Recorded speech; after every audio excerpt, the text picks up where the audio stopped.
Pag tinanong mo, paano ba gawin yung job? Bakit gagawin yung job? Merong mga coaches din pa makakasagot niyan.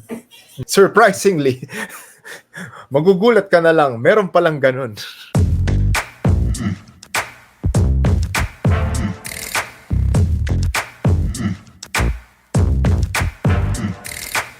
I mean, lingid sa kalaman ng mga tao, marami sa Omega. So, si Benny, si Roda, si Christian, tsaka si Rastamak. Parang ano to para tingin ko ang pinaka-veterano si Christian, di ba? Si Christian ang Everyone else, parang slow build yan. Slow build. Lalong-lalo na si Ramil Roda, tsaka si Benny. So, ikaw naman ngayon, as a coach, and at least we could share to people yung backstory ng mga boxer sa stable ni Omega Boxing Gym. Yung iba kasi gusto nila, okay, galing amateur, sige, train ka dito, di ba? O kaya, laban ka muna, testingin ko, tapos tignan natin kung i-coach kita. Pero ikaw at si Omega Boxing Gym, nag-iba kayo ng approach, parang medyo reverse engineering style yung nangyari. Let me get someone who's a raw talent and then bring them in. Di ba? So sa'yo, para sa coach, gaano ka-challenging yung ganun na start from scratch, start from the bottom, and then slow build.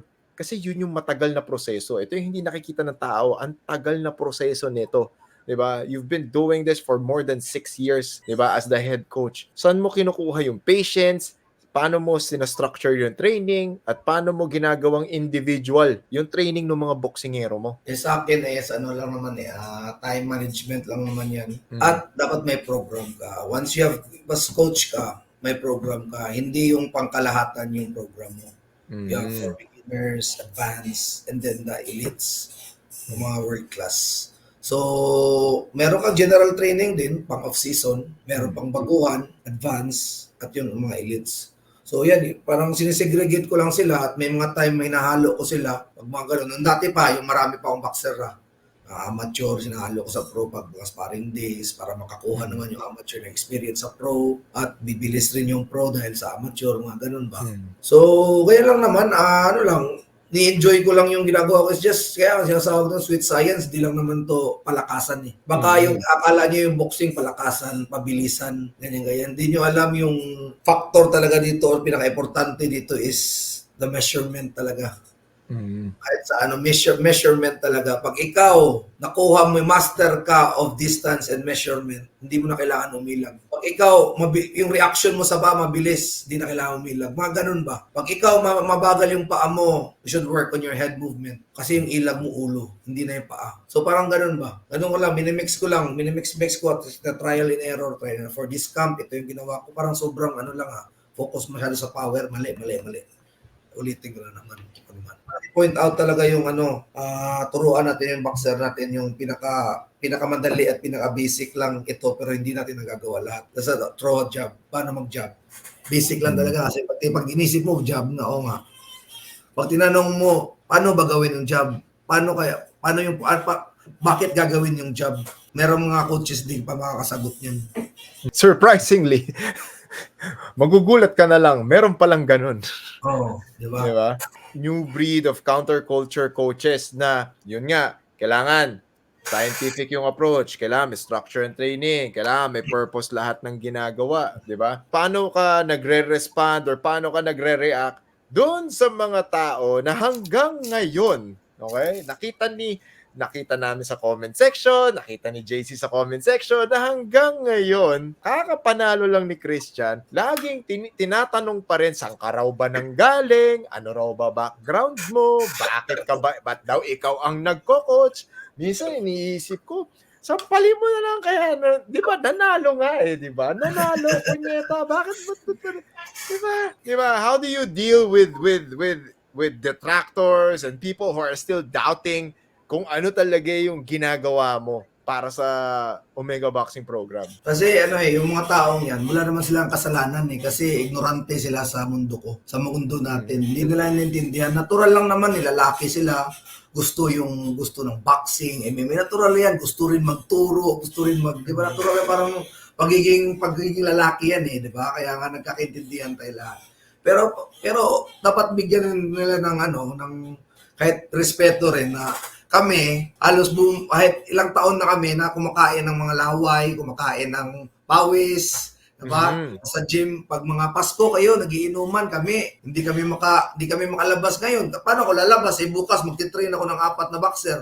As mag-minutes ako 8 rounds sa kanila. Kung lalabas ako, di bugbog ako kinabukasan. Umamatay ako ng maaga. Parang ganun yung sakripisyo ba? Yung sinasabi mo, yung behind the scene, nakikita nyo yung show na namin. Showtime na yung nakikita nyo, pero hindi nyo alam yung sakripisyo behind paano kami nanalo.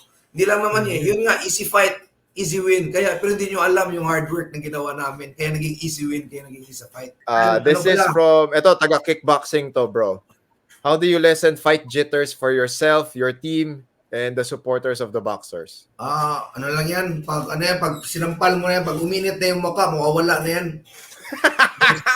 Bigyan yan lang sa locker room lang yan. It's a matter of mind conditioning. Kasi yan sila, hasa na rin yan sa mga ganyan sasanay. Step by step lang naman yan. First, promotion natin. Next, lalaban ka sa kabilang promotion, nasa Cebu pa rin. Next, Manila ang promotion. Next, international promotion. Next, international opponent. Ganun lang yan, step by step lang. Diba? Sa mga baguhan na. Right, yung gano'n, may proseso. May proseso. Siyempre, ganyan yung road mapping. Ang dami nag-message sa akin to. Siguro mga siyam. Nung nakita magkasama tayo sa Cebu, bro. So ito, para may resibo. Okay, para may resibo. Si Doc J na ba? Ang bagong trainer ni Casimero. Hindi pwede yun. Yung trainer talaga Casimero, si Jason. Ayan. Pero may mga balita-balita daw na gusto daw mag-train dito sa Omega ulit. Malay mo, hindi ko alam. Malay mo. Diba? Pwede Basta naman. dito ako si Cebu, kaya open naman to lahat sa mga professional eh. Di ba? Hindi naman madamot si Hindi naman madamot si Omega. Tsaka ang ganda-ganda ng Omega Boxing Gym. Sino ba naman ng ayaw mag-train sa Omega Boxing Gym? Ako nga nung bumisita ako, and thanks to Doc J and the Omega Sports Promotions guys, I was given, at sabi ko, ito yung dream boxing gym, di ba? I mean, in terms of pwedeng commercial, pero as a fight gym, dude, yun yung okay. Yun napakagandang gym for a boxer and a trainer. Kasi pagpasok mo, you know na you have to put in the work. You know that great work is done. Iba yung papasok ka sa gym, iba yung vibe eh. Yun yung vibe lalo na ngayon bro, kasi magra-rubber mats na tayo, pwede ka na mag-jiu-jitsu dun. Ayun syempre. Rubber mats na natin. Tayo. Tapos may mga tumawag rin ng mga Koreans na mag-train, mga kickboxer. Mag-train, magka-pop down ngayong February. So maraming gustong mag-train eh. Pwede. Kita mo, and speaking of that, good follow-up to that is, para sa iyo who's running the Omega Boxing program, how do you feel na there are fighters from Japan, di ba? Mostly Japan, di ba? And other Southeast Asian countries that fly over to Cebu and specifically want to train sa Omega Boxing Gym. Sa akin, privilege ako and happy ako kasi I get to meet a lot of people. Okay, marami akong kaibigan. Pag pumunta ako ng Japan, marami sumusundo sa akin. Pupunta ako ng, di ba, sa mga iba, Osaka mayan or Tokyo, di ba? Sa mga Vietnam, lalo na yung mga boxing countries. Mas marami kang kaibigan na marami kang connection. So, pagdating mo rin, makikita mo rin maraming styles. Tatanungin mo na sila, may mga technology rin sila na nung nalaman ko lang, meron pala yan bro na, di ba pag may cut ka, di ba papahinga ka mga ilang weeks. Pero sila, pag malapit na pwede na sila mag-spar kahit may cut sila. May nilalagay silang parang tape lang, yung mga Japanese. So pag may konting ano yun?